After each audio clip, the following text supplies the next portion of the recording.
खिलजियों के बारे में सबसे पहले अपन बात करेंगे। तो खिलजियों के बारे में सबसे पहले आप देख लेना, खिलजी मूल रूप से तुर्क थे, ठीक है? खिलजी मूल रूप से तुर्क थे, लेकिन इनके पूर्वज बहुत पहले ही आके अफ़गानिस्तान के अंदर सेटल हो गए थे। इसलिए इन लोगों ने समय के साथ अफ़गानी कल्चर को अडॉप्ट कर लिया था। अब ये है ना, सब इनका खान-पान भी अफ़गानी था, इनका पहनावा भी अफ़गानी था। अब इनके वो जो इनका पूरा-पूरा कल्चर ही था, रीति-रिवाज वगैरह वो है ना, सब कुछ ही अफ़गानी थे। इसलिए खिलजियों के साथ प्रॉब्लम थी ये। खिलजी कहीं पर भी कहते हैं कि साहब अफ़गानिस्तान के अंदर कहते हैं कि हम है ना अफ़गान हैं। तब इस बात पर अफ़गानिस्तान के लोग कहते हैं या फिर अफ़गान उनसे वापस कहते हैं, ना, ना भाई, ये कोई अफ़गान नहीं हो। और बाप-दादा तुम्हारे जो भी पूर्वज थे वो एक्चुअली यहाँ पर आकर सेटल हो गए, इसलिए समय के साथ तुम लोगों ने अफ़गानी भाषा को और कल्चर को अडॉप्ट कर लिया, पर तुम अफ़गानी नहीं हो। खिलजी कहते हैं ठीक है साहब। अब वो तुर्कों के बीच में कहते हैं कि हम यार तुर्क हैं। तब तुर्क भी वापस वैसे के वैसे रिप्लाई करते हैं, अरे नहीं, नहीं, नहीं, रहना काहे के तुर्क? तुम्हारी क्या ना 4-5 पीढ़ियों पहले तुम्हारे पूर्वज जो है वो अफ़गानिस्तान में बना सेटल हो गए थे और अपने ये हुलिया देखो, तुम्हारा खान-पान ऐसी समस्याएँ होती है। जैसे हमारे गाँव के लोग हैं, वो है ना 2-2 3-3 पीढ़ी पहले जो सब कहीं-कहीं साउथ में सेटल हो गए। ठीक है? अब जब वो साउथ में बोलते हैं कि हम बैंगलोर के वासी हैं या फिर चेन्नई के हैं या फिर बॉम्बे के हैं, तब वो वहाँ वहाँ वाले लोग कहते हैं, "काहे के हो तुम यहाँ के? तुम लोग मूल रूप से राजस्थानी हो।" तो वो कहते हैं, "ठीक है साहब, राजस्थानी है।" जब कभी यहाँ गाँव आते हैं और गाँव में आके कहते हैं कि साहब हमारा तो यही गाँव है, हम तो राजस्थान के ही है। तब यहाँ आके राजस्थान के, नहीं, नहीं भाई काहे के यार, तुम्हारे ठेठ परदादा जी सेटल हो गए थे वहाँ पे। अब तो ठीक है, तुम लोग कभी-कभार आते हो यहाँ पे घूमने के लिए, बाकी अब तुम यूँ आत्मा से राजस्थानी नहीं हो।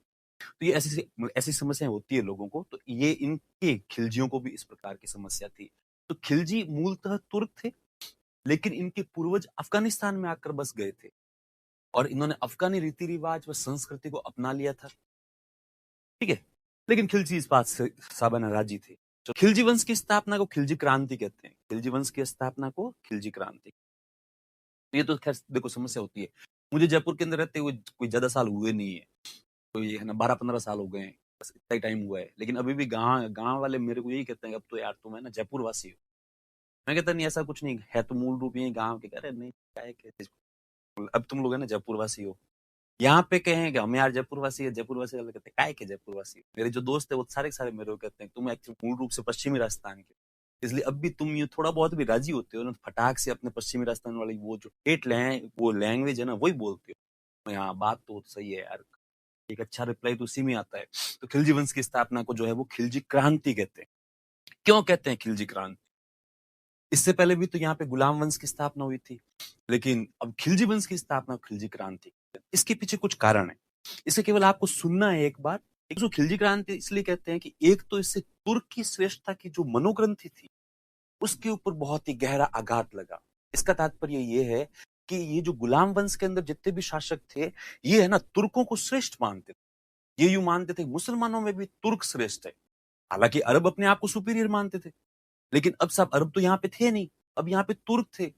ठीक है? तो वो तुर्क कहते थे कि भई हम भी मुसलमानों के अंदर जो है वो श्रेष्ठ है। इसलिए वो इम्पोर्टेंट पोस्ट जो भी होती थी उसको के ऊपर केवल तुर्कों को ही अपॉइंट करते थे। तो कुल मिला के बात ये है कि तुर्कों की एक प्रकार से सब है ना मोनोपोली थी।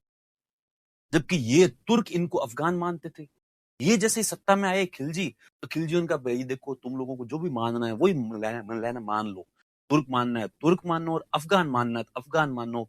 पर रही बात ये है कि अब झंडा हमारे हाथ में, ठीक है? सत्ता में हम हैं। तो बस इसके अंदर पहला पॉइंट यही है कि तुर्क की श्रेष्ठता की जो मनोग्रंथि थी उसके ऊपर प्रहार हुआ, उसके ऊपर आघात लगा। क्यों? क्योंकि जो खिलजी थे इनकी मानसिकता ऐसी नहीं। खिलजियों ने बहुत गैर तुर्कों को, अफ़गानों को, भारतीय मुसलमानों को जो है वो सब महत्वपूर्ण पद प्रदान किए। एवं उन्होंने जब कभी उनको कोई योग्य हिंदू भी लगा तो सब उसके पास मतलब है ना उसके साथ भी ज़्यादा पार्शियलिटी नहीं करी, उसको भी महत्वपूर्ण पद जो है वो प्रदान किए।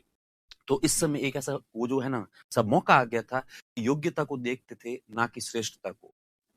तो एक तो ये था।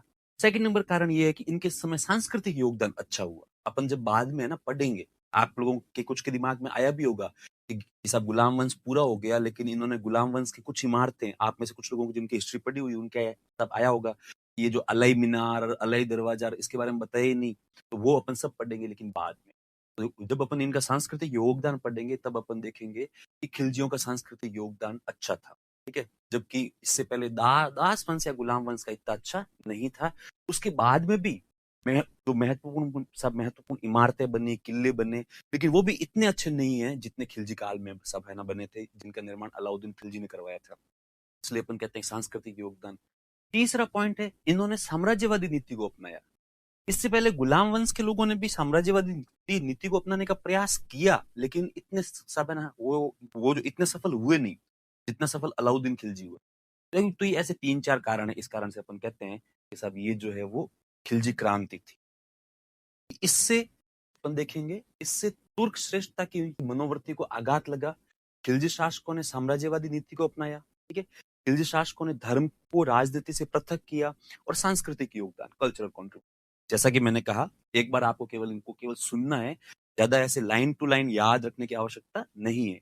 बस यदि कभी कोई ऐसा प्रश्न आ ही जाए, कभी कोई ऐसा टॉपिक आ ही जाए कहीं कर सब कहीं कहीं पर भी, यार खिलजी वंश की स्थापना को खिलजी क्रांति क्यों कहते हैं, तब अपने को पता होना चाहिए, हाँ यार कुछ कारण है। बस इस कारण से it showed the attitude of Turk supremacy. Okay? The Khilji rulers adopted the imperialist policy. साम्राज्यवादी नीति को अपनाया था। The Khilji rulers separated religion from politics. वरना इससे पहले जितना सब है ना अमीर रोल प्ले करते थे,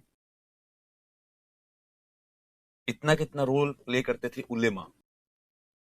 हर आक्रमण से पहले, हर कोई इंसिडेंट से पहले, हर कोई नया स्टेप उठाने से पहले जो है वो सुल्तान हमेशा जो है वो सब अमीरों से तो ऊपर मतलब पूछता ही था, साथ ही साथ उलेमाओं से पूछता था और बाकायदा उलेमाओं का सम्मान होता था। लेकिन खिलजी ने, अब खिलजी शासकों में भी अलाउद्दीन खिलजी और जलालुद्दीन खिलजी दोनों ने जो है वो उलेमा या धर्म गुरु को महत्व तो दिया पर इतना ज्यादा नहीं दिया। उन्होंने साफ साफ ही कह दिया कि भाई देखो, धर्म अलग है, राजनीति अलग है, दोनों को आपस में जोड़ के मत देखो।